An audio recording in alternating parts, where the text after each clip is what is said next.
Kemarin kan udah sampai bandara, udah check-in. Terus? Ternyata terus kata bandara saya masih pucat gitu, nggak boleh terbang. Naik pesawat apa? Garuda atau KTM? Garuda Airline. Oh, oke. Kalau Garuda Airline memang mereka takut. Garuda. Mereka takut untuk menerbangkan. Kalau KT Pasifik kayaknya lebih mudah. Kalau KT Pasifik kayaknya lebih Nah mudah. ini kan terus iya, makanya sekarang langsung kemarin keadaan seperti drop, keringat dingin dah keluar, seperti mau pingsan gitu, terus dibawa lagi ke rumah sakit. Nah ini terus itu tiketnya kan hangus, terus insya Allah mau beli KT Pasifik gitu, ganti KT. Iya, karena itu saya selalu mengingatkan agen-agen itu kalau kalian posisinya sakit jangan naik Garuda, lebih baik naik KT Pasifik. Iya. Kalau KT Pasifik gitu ya. lebih cepat, lebih aman sih menurut pendapat saya. Kalau sakit memang saya kebanyakan naik KT Pasifik. Jadi makanya saya mau minta saran Miss Yuni, baiknya bagaimana kalau Garuda kan harus pakai itu loh. Ada suratnya sayang. Iya, betul. Dari rumah sakit lah. Ini very difficult. Maksudnya tunggu sampai 8 minggu atau 3 minggu kan kelamaan. Betul. Kemarin aku lupa mau nanya sama kamu.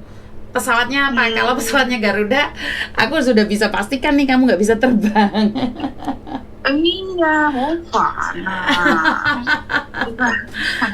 Jadi aku lupa mau nanya pesawatnya apa. Karena kalau Garuda kamu nggak ada surat-suratnya, nggak ada copnya, dan nggak ada yang nemenin, kamu nggak bisa terbang. Iya. Bener nggak? Iya, alasannya nggak ada yang nemenin. Betul. Kemarin aku lupa, padahal kamu sudah ngirim ke saya tiketnya loh. Saya nggak ngelihat, soalnya kan nggak ngelihat jamnya tuh saya itu.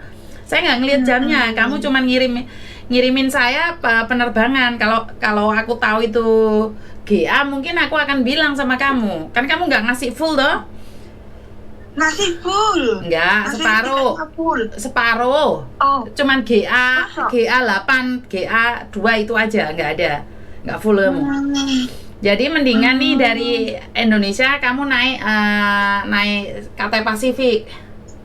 Oh, sampai Jakarta. Betul. Sebenarnya kalau sampai Jakarta kamu hubungi BP2MI biar mereka yang bertanggung jawab atas kamu. Biar di Jakarta istirahat dulu terus ditampung sama BP2MI di asrama mereka. Dan sekalian kan gitu ya. Iya, menurut pendapat saya ya, menurut pendapat saya adalah jika kamu ingin pulang nih, nyampe Jakarta aja. Nyampe Jakarta terus di Jakarta sana saya hubungin orang pusat jemput kamu. Jadi keluargamu nggak usah jemput. Jadi kamu langsung dibawa ke rumah sakit polisi. Oh, gitu. Menurut saya loh, karena semua yang sakit itu saya seperti itu. Jadi gitu. Jadi kalian nggak usah keluarga yang jemput, biar langsung dicek. Itu malah lebih bagus ya, Miss. Menurut pendapat saya, karena saya nanya sama kamu nih, di Hong Kong ada yang handle, di Indonesia ada yang handle nggak? Karena kamu bilang ada yang handle, Miss. Jadi aku nggak berani ikut campur, sayang. Karena intinya cuma keluarga yang jemput gitu loh intinya. Nah, makanya aku kan kemarin nanya sama kamu, ada yang handle nggak Indonesia? Kamu bilang sudah, Miss, ada. Ya udah, Miss Yuni tuh nggak mau nonyok nih, bener nggak? Iya. Kalau menurut Miss Yuni, Miss Yuni nih, kamu kapan mau terbang?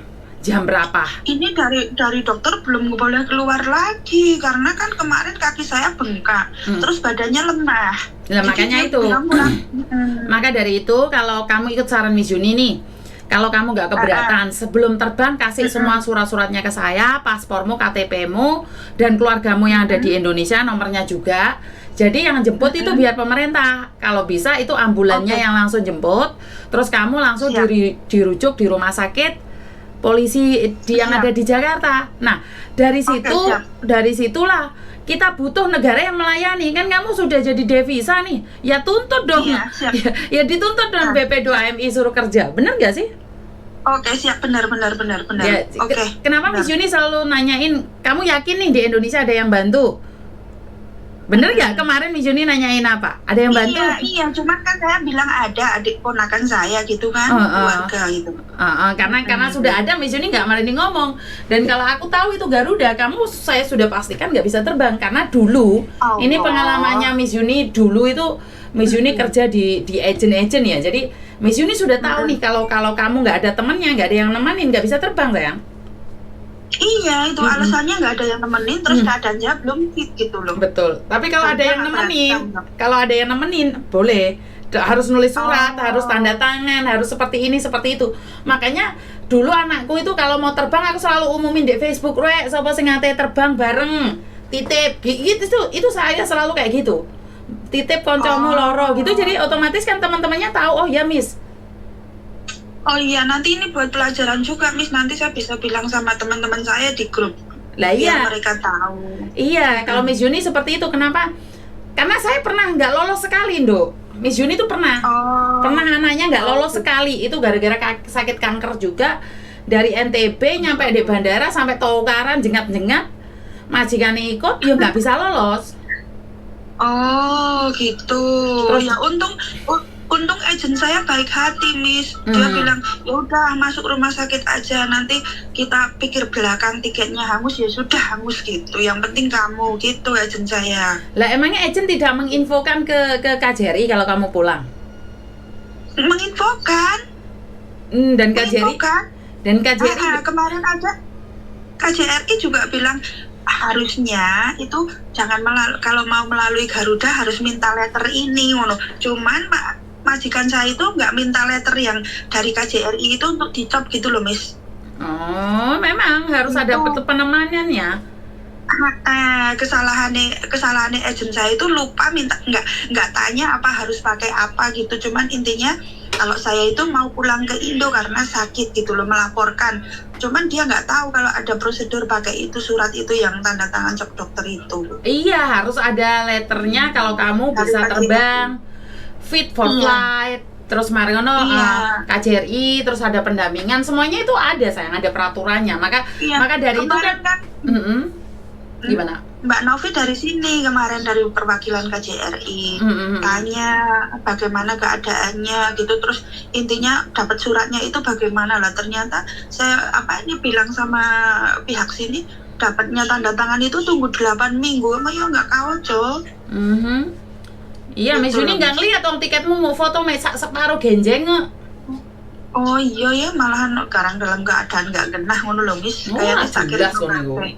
Makanya Miss Yuni kan khawatir nih, kamu harusnya sudah nyampe Indonesia. Kan kamu bilang ada yang dampingin, ya udah nggak apa-apa. Iya. Kok gak ono kabar numpak pesawat iki ya apa wong yo lali kabeh Mbak Miss Yuni. Ternyata masih gantol ndek kene. Saiki aku nanti berarti saya pulang nggak usah ngabarin ya Miss, nggak usah ngabarin orang rumah, tahu-tahu di rumah gitu aja. Loh, yo ngabarin rapi wilayah ngabarin. Semua prosesnya dikasih tahu. Kalau memang kamu ikut caranya Miss Yuni nih, datamu nih semuanya. Jadi kalau Jakarta itu jemput kamu atau tidak, kamu harus ngomong sama saya, kan saya bisa mencari mereka. Bener nggak sih? Jadi di Jakarta sana mungkin kalau kamu perlu kursi roda atau apa, kan ada yang jemput. Jadi apakah perlu rujukan ke rumah sakit, polisi atau enggak, itu kan harus ada rujukan juga sayang. Rujukan dari sini? Iya, di sini tuh kalau sampai sana apakah harus ke rumah sakit atau seperti apa keadaanmu, lemes enggak, kan ntar langsung dibawa ke rumah sakit untuk dicek up. Apakah kamu fit untuk flight lagi ke tempatmu? Atau ke tempat saya benar. Atau saya akan tanyakan pada BP2MI. Jadi kalau kamu beli tiket ngomong nih, terus saya tanyakan pihak sana apakah bisa dibantu. Paham nggak maksudku? Jadi kamu sendiri nggak usah terlalu capek sayang. Iya paham Miss aku. Paham. Nanti kalau sudah beli tiket saya infokan sama Miss Yuni seandainya kapan saya keluarnya. Sebenarnya agennya itu mengikuti saran dokter sih kapan boleh beli tiket sih, bukan kemauan dia mengantar saya secepat itu, tapi nggak ngerti kalau Garuda itu ternyata seperti itu Miss. Iya, karena Garuda kan khawatir juga. Itu bagus juga ini protokolnya perusahaan mereka. Bagi saya itu bagus juga. Dan kita harus mengikutinya. Masalahnya kan kamu tidak mengikuti protokolnya dia, makanya tidak bisa terbang. Benar gak sih? Iya. Ya wes, kamu update aja ya sayang ya. Makasih sarannya, nanti kalau udah saya bilang sama agent saya. Oke, siap. Terima kasih ya. Oke, makasih. thank you. Yuk, bye bye. ini yang saya katakan adalah berbagi informasi bersama teman-teman. Artinya adalah memang ya kalau untuk pesawat Garuda itu agak sulit untuk pemulangan orang sakit karena ya memang prosedur yang harus dipenuhi ya. Saya tidak menyalahkan Garuda dalam hal ini karena orang sakit itu beda dengan orang yang sehat. Jadi harus ada sesuatu yang dipenuhi. Dan kalau pingin lebih mudahnya memang naik KT Pasifik ya Mbak ya. Jadi saya lebih memilih KT Pasifik. Dan jika Anda nih sakit terus dari bandara nggak ada yang ngurusi, sebenarnya kalian bisa tembusin langsung BP2MI. Saya belum mendapatkan nomor customer service mereka nih. Yang saya punya masih Pak Putra. Saya tidak tahu Pak Putra nomornya boleh dipublikasikan atau tidak. Itu nanti saya akan update di jam-jam berikutnya ya. Jadi saya akan menanyakan BP2MI yang bisa dihubungin di wilayah-wilayah yang lebih mudah lagi. Jadi saya cuma ingin mengingatkan buat kita semua adalah kesehatan itu sangat penting sekali karena saat kita tidak sehat kita tidak bisa melakukan apapun juga, kita tidak bisa melakukan aktivitas apapun juga. Jadi jaga kesehatan dan kalau ada kata-kata yang salah dari saya minta maaf. Wassalamualaikum warahmatullahi wabarakatuh. Berkat Tuhan mengalir atas hidup kita semua. Semoga semua makhluk hidup bahagia dan terima kasih. Sampai ketemu lagi. Bye-bye.